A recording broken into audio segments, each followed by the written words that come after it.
दादाजी, क्या डर से भाग जाना सही होता है? नहीं बेटे, डर से भागने वाले कभी जीतते नहीं, और जो उसका सामना करते हैं वे कभी हारते नहीं। लेकिन अगर कोई हमसे ताकत में बड़ा हो तब भी? ताकत से बड़ा होता है दिमाग। तुझे एक कहानी सुनाऊं? हाँ दादाजी, सुनाइए। बहुत समय पहले की बात है। एक छोटे से गांव के पास घना जंगल था, जहां एक चालाक मगर बूढ़ा खरगोश रहता था। जंगल के सभी जानवर उससे सलाह लेने आते थे, क्योंकि वह बहुत समझदार था। फिर क्या हुआ? एक दिन जंगल में एक खूंखार भेड़िया आ गया।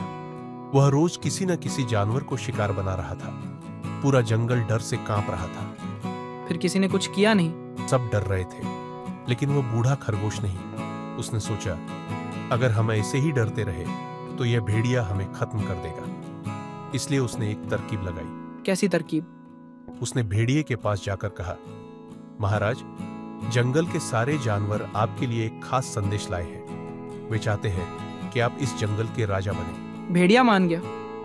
पहले तो उसे भरोसा नहीं हुआ, लेकिन लालच आ गया। उसने कहा, ठीक है, कहां है मेरा राज तिलक? फिर क्या हुआ?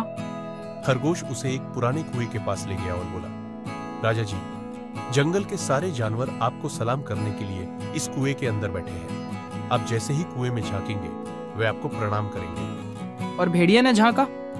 हाँ, उसने जैसे ही कुएं में देखा, उसे अपनी परछाई दिखी। उसने सोचा कि कुएं के अंदर कोई और ताकतवर भेड़िया है। गुस्से में उसने दहाड़ मारी। उसकी गूंज कुएं से वापस आई। उसे लगा कि अंदर वाला भेड़िया भी उस पर चिल्ला रहा है। फिर तो वह गुस्से में आ गया होगा।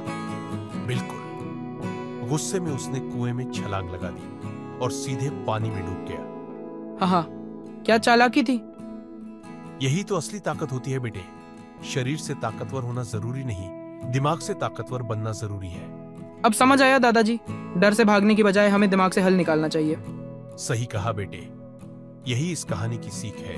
डर से बचने का सबसे अच्छा तरीका है उसका सामना करना।